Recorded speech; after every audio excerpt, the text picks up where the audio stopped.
Bonjour à tous, bienvenue à ce webinaire qui va donc vous parler de restauration rapide. Donc nous sommes là pour une petite heure pour voir ensemble comment prévenir les risques professionnels. Je suis Annabelle Collot et j'ai le plaisir de vous accueillir. Et je vais vous présenter tout de suite mon collègue qui sera la voix de ce webinaire, Jean-Louis. Bonjour. Aujourd'hui, au travers de ce webinaire, ce qu'on va pouvoir voir ensemble, c'est toutes les questions que vous pouvez vous poser sur les risques professionnels. Et d'ailleurs, si vous avez des questions, ce que je vais vous inviter à faire, c'est à les poser au travers du chat qui se trouve à votre gauche.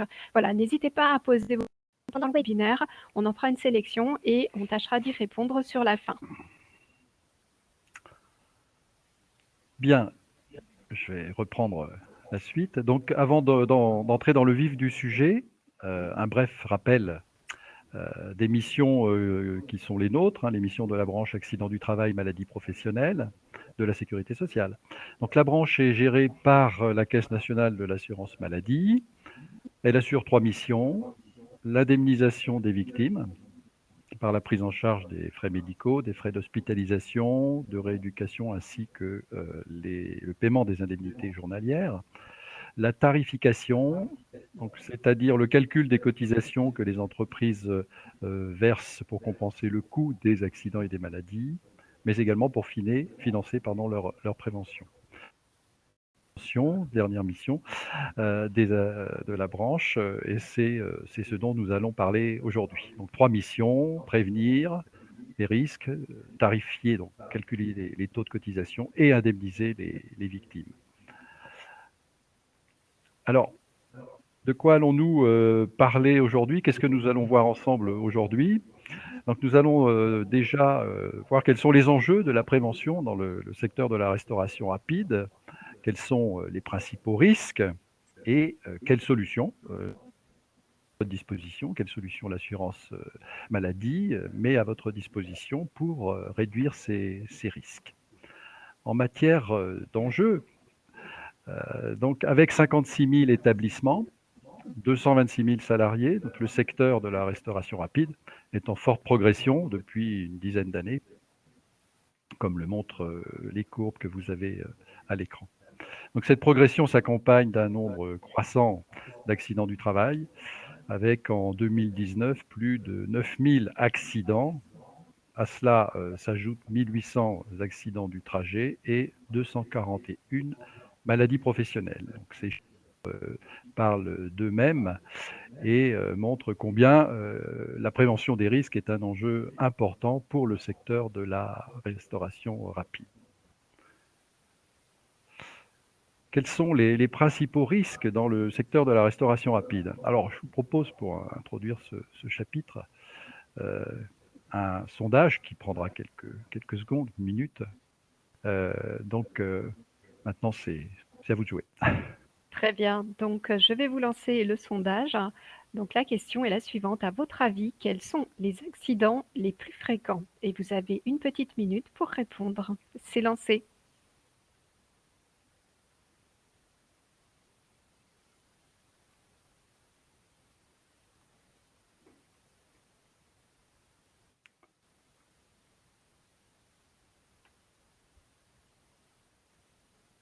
Encore quelques secondes pour nous apporter vos réponses.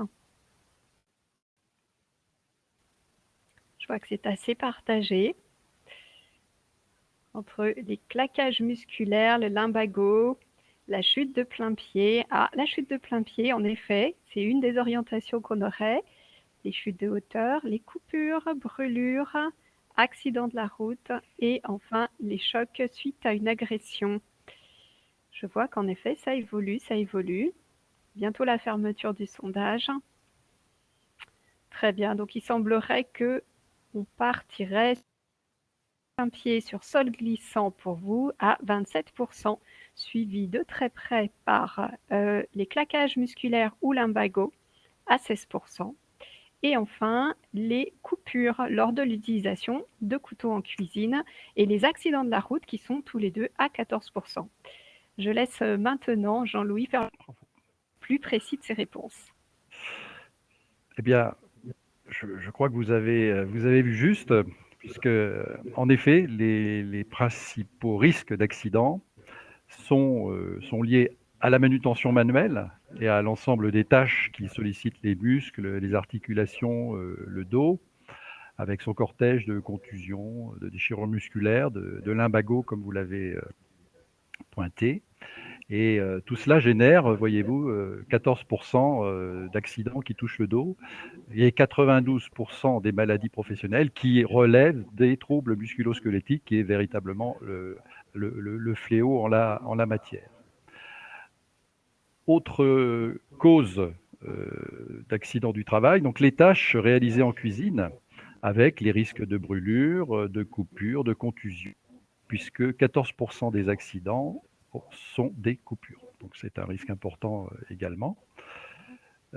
Enfin, le risque de chute lié au déplacement sur des sols glissants ou des sols inégaux, le risque de chute dans les escaliers, qui est potentiellement très, très grave, hein, ou encore les chutes de hauteur lorsque l'on utilise un marchepied ou un escabeau. Donc 26% des chutes, des accidents, pardon, sont des chutes de plein pied ou de hauteur. Donc c'est véritablement là aussi un risque très important que vous avez pointé.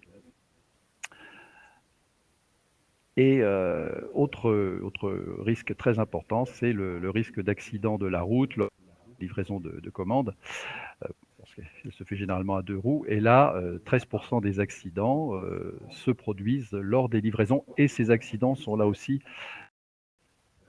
souvent très graves. Alors, ces accidents ont des conséquences importantes, comme on va le voir, puisque en moyenne, un accident du travail va générer 60 jours d'arrêt.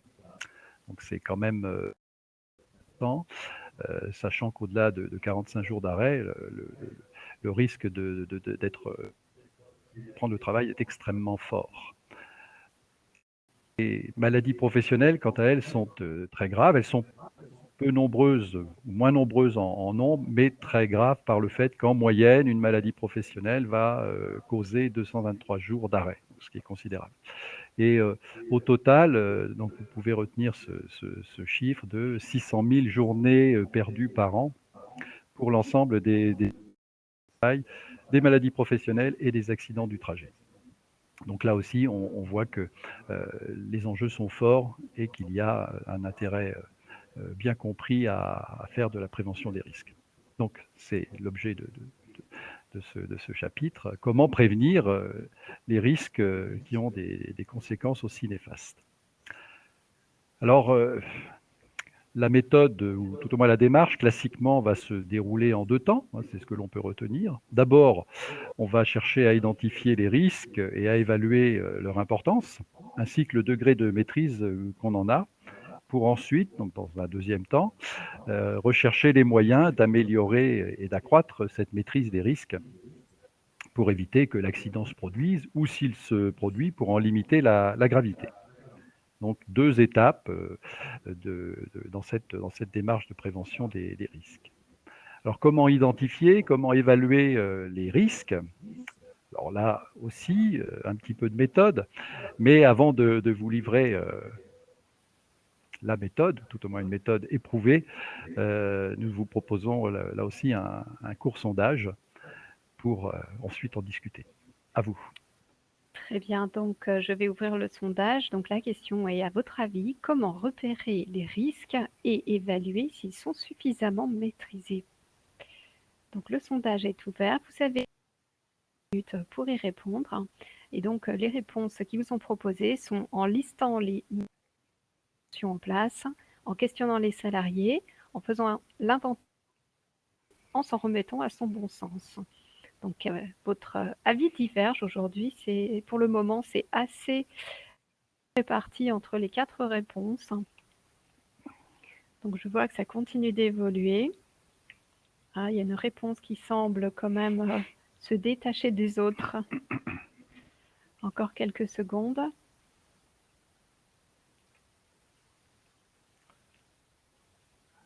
Très bien, donc on voit que en priorité, pour vous. Il s'agit déjà de questionner les salariés pour, voilà, connaître, repérer justement ces risques et puis surtout voir si, il y a la maîtrise. Donc ça, c'est la première de vos réponses.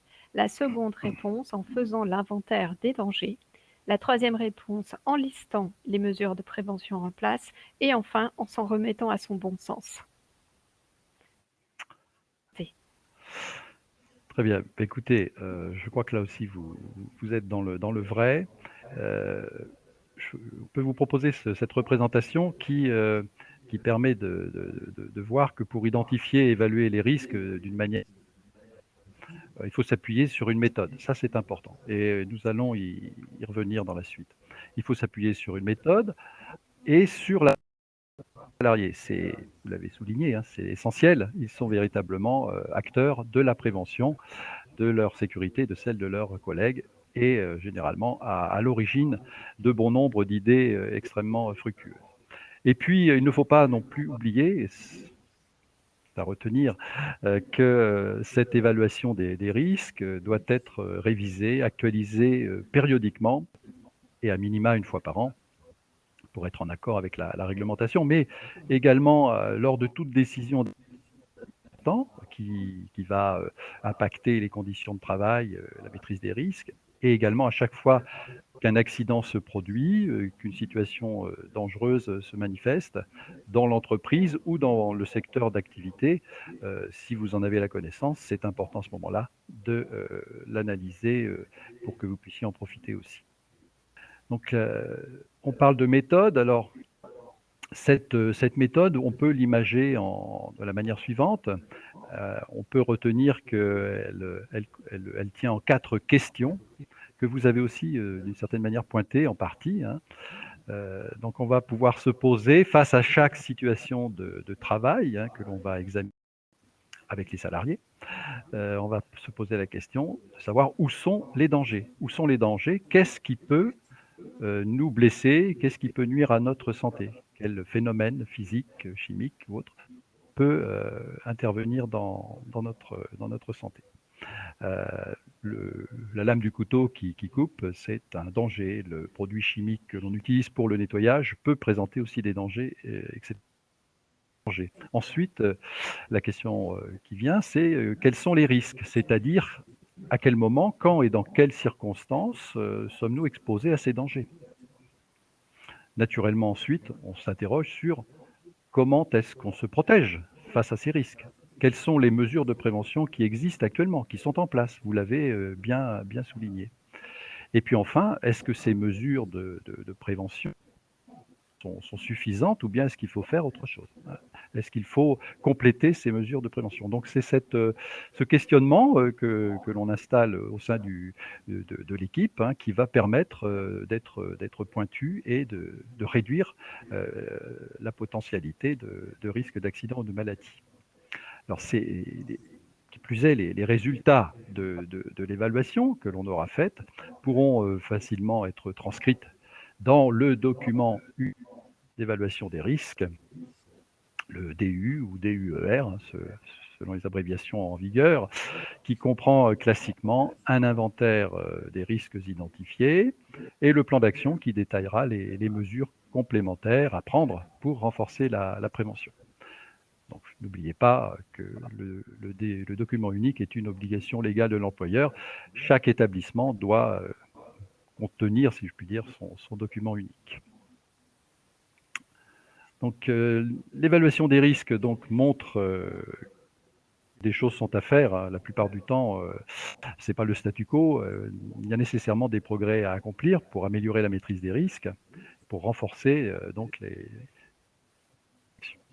alors, comment, faire? Eh bien, un petit comme pour l'identification et l'évaluation des risques, donc la recherche, des mesures de prévention, d'une manière, là aussi, un petit peu imagée, peut se faire, et doit se faire avec les salariés, en questionnant les différents domaines que vous voyez dans cette diapositive et des domaines qui agissent sur le travail, sur les déterminants du travail. Donc il s'agit de l'agencement des locaux, comment améliorer la disposition travail, comment améliorer l'éclairage, l'état des sols, la ventilation ou encore comment sécuriser les escaliers. C'est le domaine des matériels. Quelles améliorations peut-on leur apporter? Est-ce qu'il existe un plus sûr? C'est le domaine de l'organisation important, essentiel. Et finalement, la question qui vient, c'est comment faire notre travail en minimisant les risques. Donc ça, c'est une question riche qui peut déboucher sur beaucoup de choses en matière de prévention. La formation est là aussi quelque chose d'important. L'acquisition de compétences, de savoir-faire supplémentaires. De quelle formation a-t-on besoin pour mieux maîtriser les risques? Est-ce que les nouveaux arrivants sont bien armés pour faire face aux situations qu'ils vont affronter? Question qu'on va se poser. La formation est un domaine essentiel, bien évidemment, de la prévention. Et enfin, un domaine que l'on peut qualifier l'animation de la prévention, qu'il ne faut pas occulter parce que finalement, elle recouvre tout ce que l'on fait au quotidien. C'est-à-dire qu'au bout du compte, la prévention des risques doit se faire de manière intégrée dans l'activité. C'est pas quelque chose que l'on fait à part, sinon on risque de passer un petit peu à côté. Donc l'animation est importante et on vous encourage à la conjuguer au quotidien. Donc nous avons vu quels étaient les enjeux pour la restauration, développer la prévention. Nous avons identifié les principaux risques, la manière de les évaluer et comment rechercher des mesures pour les réduire. Donc nous allons maintenant voir d'une manière peut-être un petit peu plus concrète quelles sont les solutions que la branche accident du travail, maladie professionnelle met à votre disposition pour cela. Alors, nous avons parlé de médecine.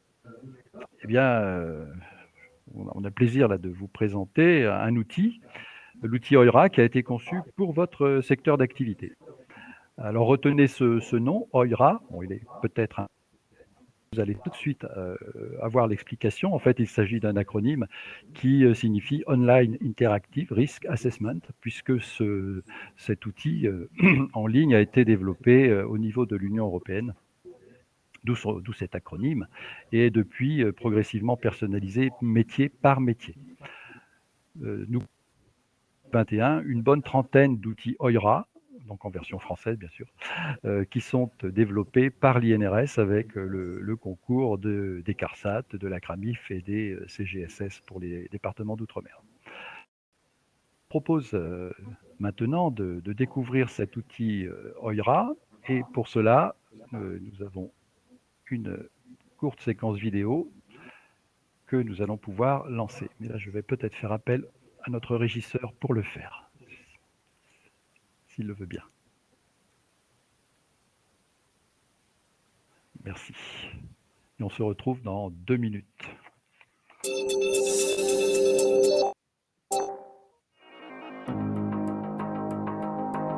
Pour pouvoir utiliser et télécharger un rapport ainsi qu'un plan d'action à la fin de votre évaluation, il faut d'abord s'inscrire en début de session. Ce compte, anonyme et gratuit, vous permettra également d'accéder aux documents sauvegardés l'année suivante pour les mettre à jour. Une liste de tous les risques propres à votre secteur est disponible en page d'accueil de l'outil. Elle peut être imprimée pour évaluer les risques directement au poste de travail avec vos salariés.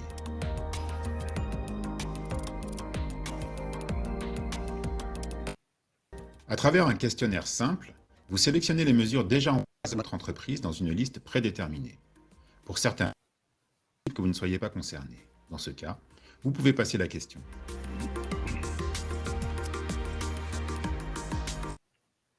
Ajoutez une autre mesure qui ne serait pas listée. Sur cette base, vous évaluez si le risque présent dans votre entreprise est maîtrisé ou non.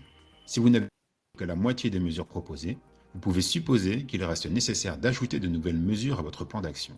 Dans ce cas, cochez « Non » des mesures au plan d'action. Sélectionnez de nouvelles mesures standards qui seront ajoutées au plan d'action ou ajouter des mesures supplémentaires propres à votre situation de travail. Cliquez ensuite « Enregistrer et continuer » pour dérouler la suite du questionnaire.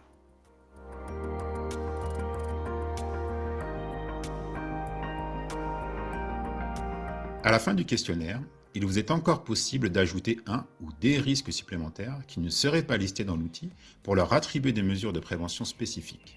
Sauvegarder. Cliquez ensuite sur Enregistrer et Continuer et téléchargez le rapport. Vous pouvez l'utiliser comme document unique sous la forme d'un fichier Word. Il récapitule, pour chaque risque identifié, l'ensemble des mesures déjà mises en place, soit à mettre en œuvre dans l'entreprise. Sur la même page, vous pouvez télécharger le plan d'action sous la forme d'un fichier Excel qui indique pour chaque mesure à mettre en place son calendrier, son budget ou la personne qui en est responsable.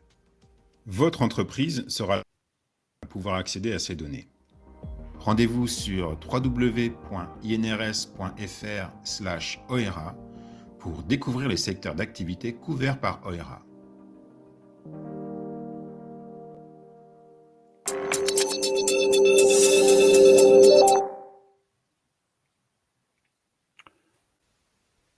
Donc vous avez aperçu donc de quoi il s'agit. Donc c'est un outil qui va vous permettre d'évaluer les risques et de construire votre plan d'action. Et le rapport que vous pourrez générer à la suite grâce à cet outil OERA pourra constituer votre document unique d'évaluation des risques.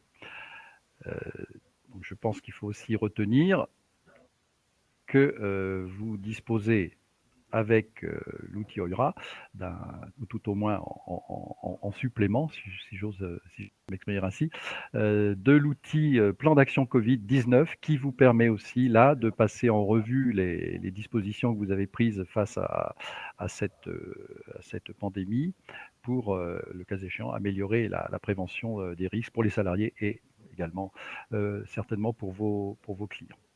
Donc cet outil OERA. Petite précision, je me permets Oui, juste je t'en prie. d'indiquer que j'ai mis le lien dans le chat pour ceux qui voudraient retrouver plus facilement l'outil OIRA sur le site de l'INRS. Le lien dans le chat. Voilà, donc c'est quelque chose que l'on vous encourage fortement à. Véritablement, cet outil est personnalisé pour votre secteur d'activité. Donc vous y retrouverez des questions qui nécessairement vous parleront puisqu'elles sont tout à fait en lien avec votre activité. Donc c'est un outil phare pour l'évaluation des risques dans votre secteur. Vu que la formation a été quelque chose de déterminant également pour la prévention des risques, et là, retenez que disposition des modules de formation qui peuvent être mis en œuvre à distance. Donc ce module qui permet d'acquérir les bases de la prévention des risques professionnels est à votre disposition sur le site de l'INRS et vous pouvez donc le mettre en œuvre à distance à votre rythme. Il comprend 4 modules de 2 heures chacun, donc au total la formation dure 8 heures de manière progressive et à votre rythme encore une fois. Un premier module qui permet de s'initier à la prévention des risques, avoir un petit peu plus d'informations sur le sujet. Un second qui permet de mieux comprendre les liens entre le travail et la santé.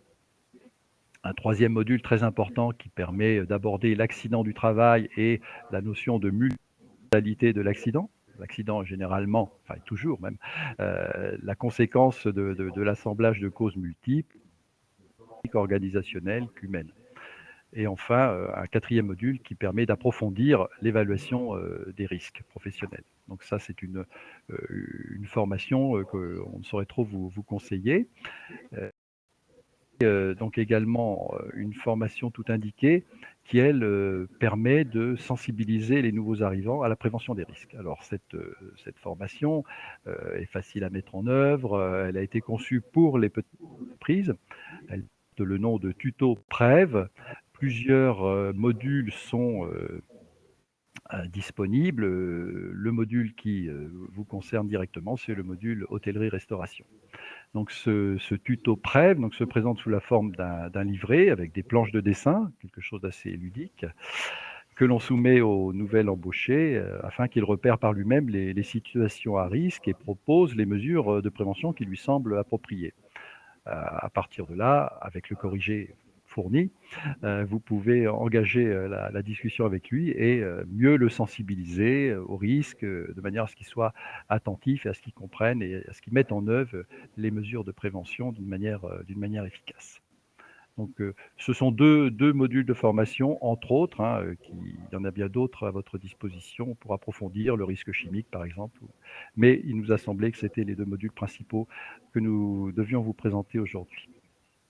Enfin, retenez que vous pouvez bien sûr vous faire accompagner et pour cela solliciter les caisses régionales, les CARSAT pour l'Île-de-France, les GSS pour les départements d'outre-mer et les gens se feront bien sûr un plaisir et un devoir de vous informer, de vous renseigner pour améliorer la prévention des risques. Ce qui est important à retenir, bien évidemment, c'est que l'ensemble des ressources que l'on met à votre disposition, l'ensemble de ces outils en ligne sont accessibles à partir du site amélie.fr et également à partir du site de l'INRS, inrs.fr, dans les rubriques restauration rapide. Donc voilà pour cette présentation énergique, j'ose espérer, mais vous avez sans doute des questions qui vous brûlent je ne dirais pas les lèvres parce que vous ne pouvez pas les poser oralement, mais qui vous brûlent les doigts, donc c'est l'heure du chat. Merci. Très bien, donc je vous invite dès à présent à taper vos questions pour que nous puissions y répondre. Donc vous pouvez le faire dans le chat tel qu'indiqué tout à l'heure. Donc nous les attendons.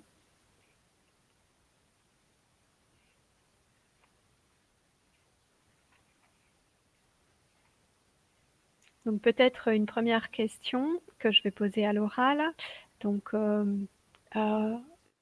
cette aide est tout à fait applicable, y compris quand on a plusieurs établissements dans plusieurs régions.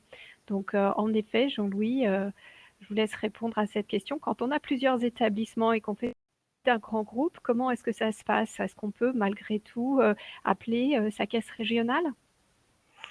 Oui, tout à fait, hein, chaque caisse régionale est outillée pour répondre à des questions qui sont en relation avec un établissement de la circonscription, mais au-delà aussi apporter son aide et son point de vue pour que l'ensemble des établissements de l'entreprise, du groupe, bien sûr, en profitent. Ça ne pose pas de difficulté, c'est notre rôle. Bien évidemment, on ne peut pas se déplacer physiquement dans toutes les entreprises, mais on apportera une réponse dans tous les cas de figure dans un délai le plus bref possible. C'est notre rôle.